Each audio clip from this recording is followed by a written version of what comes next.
Steve Wiedemann. In the second of our series on keyword research, we're going to be looking at the past spreadsheet we put together that was based on the frequency of keywords that were appearing for our competition. You know, and I purged a few of the keywords that I had in that original list. And what we're going to do is get some basic estimates from Google in terms of what we think these keywords could generate for us in terms of traffic. So what I'm going to do is I'm just going to take a snippet of this, but if you were doing this for yourself or for a client, you're probably going to want to do every single keyword that you've honed in on after you've purged through the ones that are irrelevant to you. I'm going to go ahead and just grab the first, I don't know, 20. Let's grab the first 25. What the heck? So I'm going to grab the first 25 keywords, and I'm going to Control C or right click and copy. And then I'm going to navigate over to the Google Keyword tool. This is how I search for it. Call me a geek. I can never remember the full URL since they don't make it easy to remember. And I'm going to go ahead and click on the Google AdWords Keyword tool. Once here, I'm going to paste in my list of keywords. There it goes. Paste, and we can use this little capture code here.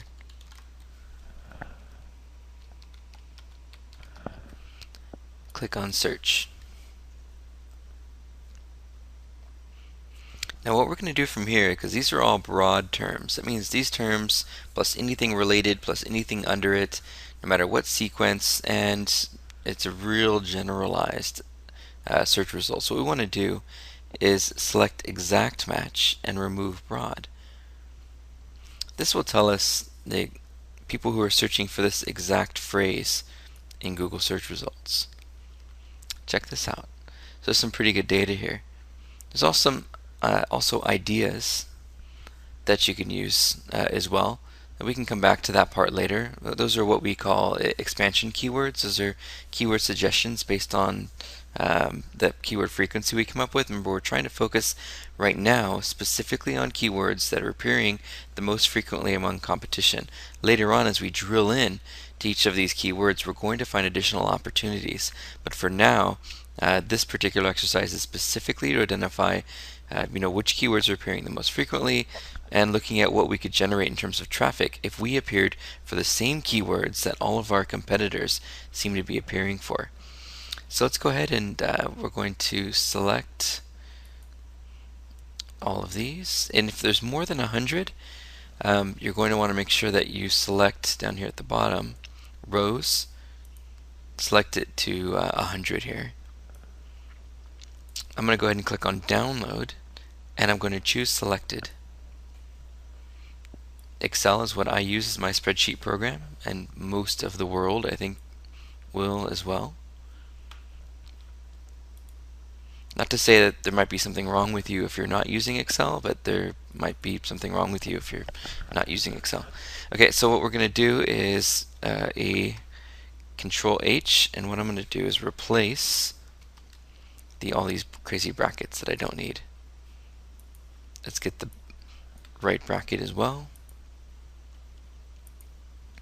So now we've got some pretty interesting data to start out with from this initial keyword batch. Let's move this back up here so it fits within the screen. Here we go. Okay, great. So competition really relates to paid search in terms of how many other people are bidding on this particular keyword. This is for organic SEO research, so I really don't need this column. And if we're really good at SEO, we don't care how many people are competing, because we're going to have more visibility, links, and better content than anybody on the planet, so who cares? Next, so we have keyword, global monthly searches, and local. Local is domestic, and it's an average of the last 12 months from local search, meaning people, for me, I'm in the USA, so this would be US searches. Global meaning people all over the world, which could be Canada, UK, Australia, etc. So depending on your target audience, you're going to choose one or the other. I'm going to pretend for a moment that I'm only targeting people in the USA, so I really don't need this column. I'm going to go ahead and delete it. So now I have local monthly searches. Now keep in mind, this is Google. Well, as of August here of 2011, Google's market share is about 64%. So we're going to do all search engines. And we're going to take this number, we're going to do equals B2 divided by 0.65 because Google has a 65% market share. And what we're doing here is we're estimating the traffic value of specific keywords. Let's go ahead and take this number down to a nice round number. So this means the potential in terms of searches per month. Now let's go ahead and let's just guess that we're going to capture 25% because we're really going to make sure we have awesome titles and descriptions, and we may even be doing some paid search as well. So let's just assume that we're going to capture 25% of the clicks. It's kind of high, but let's just go for it. Aim high. C2 times 0.25. Remember, these are conservative numbers. Google really isn't going to give us exact numbers of search. Now let's assume, so now we've got the number of searches in the USA in all search engines, and we get 25% of the traffic from those searches. Now let's assume that the site converts really well. Let's just say it converts at a nice 3 to 4% conversion rate. So conversion rate equals 3%. That's conservative. Let's just go for it. Average conversion rate is 3 to 5% anyway. So let's just do E2 times 0.03. Oops, typo. D2. Let's get rid of this prompt. You Mac users are going, a Mac wouldn't do that. Well, you probably would, because now you're probably toggling between operating systems, so Excel might do that to you too. D2 times 0.03. And take this down. Not a whole heck of a lot of traffic or conversion. Now let's take this number equals, let's say the average order value is $300. It's flooring. We'll do $250.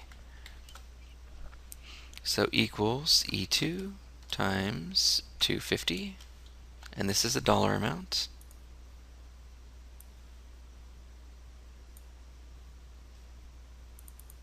Some pretty interesting numbers here, and let's total them up.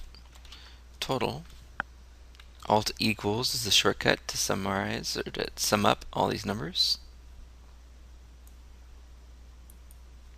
Again, let's make sure that these are all number format, and this is a dollar format.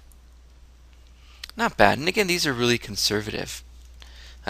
So if you are doing this for a client, or you're doing it for your company where you're an in-house SEO expert, you can reasonably conservatively say that if I can get placement in the top 3 search results for these keywords with awesome titles and meta descriptions, probably those titles and meta descriptions that are working for me on paid search, if you've got that data, take a look at your ads and look at those click-through rates, and assuming we get a nice conservative 3% conversion rate, and our average order value is $250, which we'd know by looking in the system of our e-commerce site, if it is an e-commerce site, and we can get some pretty reasonable estimates. Now this is important for you if you're an SEO person, because your rate is typically going to be between $3,000 and $5,000 a month for a major corporation, or if you're an employee, your salary is going to be between $4,000 and $5,000 a month on average. So that means you need to justify all that that expense. So in saying just in these first 25 keywords, you can basically tell your employer, your contractor, whoever it is that you're working for, look, if you give me the opportunity over the next 6 months to get these keywords to rank in the top 3, I could generate an additional $11,515 per month just off of these keywords that are appearing the most frequently for all of our competitors annually.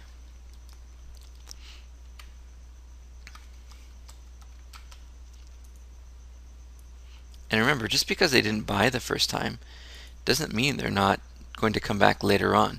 So there's some visit data here.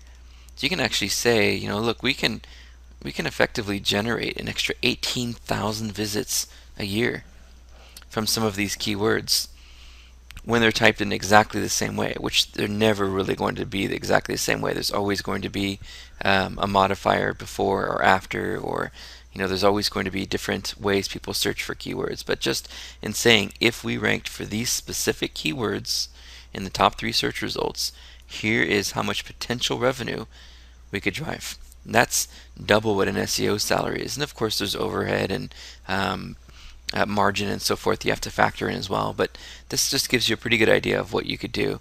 And of course, there's going to be continuity business and a million different ways you can argue about what your worth is in terms of SEO.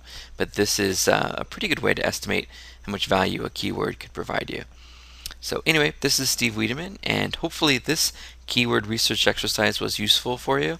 One other thing I want to point out really quick is notice that none of my keywords are super generic. Sometimes when you're doing keyword research, it's really tempting to use a word like floor, or to use a word like hardwood floor.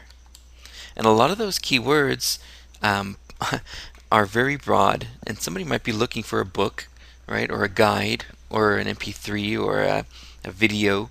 They might be a definition, looking up a definition, or miscellaneously typing in something that has no actual service value to it. So you really need to think about your users and how they're searching. So take that keyword. If you think you're onto a keyword, or you think it makes sense for you, go out to Google, punch in that keyword, and see what comes up. Probably some local maps guys here. But you keep going down, and there's some programming stuff going on here. You've got Wikipedia.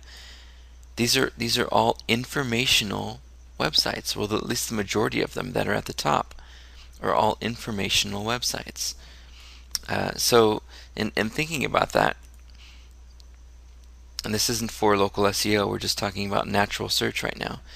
In thinking about your keywords, try not to think broad. Instead, try to think about how your users might actually search using words, again, especially in your titles, like buy, purchase, order, using some call to action, free shipping, that sort of thing will really convince people as they find you in the search results to be the most relevant query.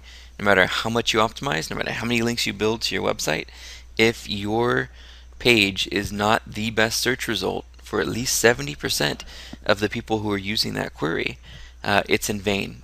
From the long-term perspective, Google's going to see that a majority of the searchers aren't finding your listing useful, and no matter how many links you have and how great your content is, eventually you will lose your ranking.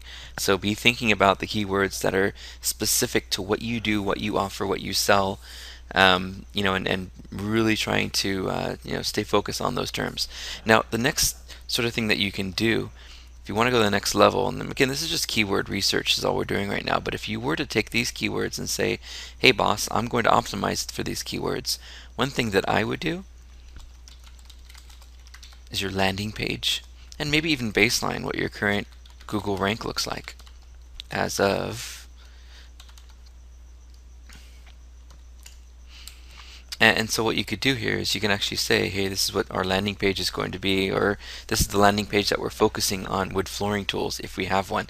If we don't have one, you can predict. You can say, hey, it's going to be http:// I don't know, homedepot.com/wood flooring tools.html or whatever. And that would be your landing page. And that landing page is going to have title, meta description, headings, and context within that page with the right keyword density, proximity, repetition, not repeating the same keyword over and over and over again. It's going to have the right amount of all those different attributes. So we've got prominence, proximity, density, and repetition are 4 factors that you want to think about just a little bit. Don't really think about search engines as much as you think about the users, but do be thinking about using your keyword theme within those specific focal points as you're working on your landing page. So anyway, this is Steve Wiedemann, and again, this is some keyword research exercise that we did. The next sort of level of expanding this so that it actually is meaningful from an SEO perspective is looking at that keyword theme. You do not need to have a different landing page for every keyword. If the keywords are similar, you can absolutely use the same landing page as long as from other websites you're linking using those various versions that you'd like to rank for, because Google's going to use the link text in those links pointing to your landing page to help determine what that page is about.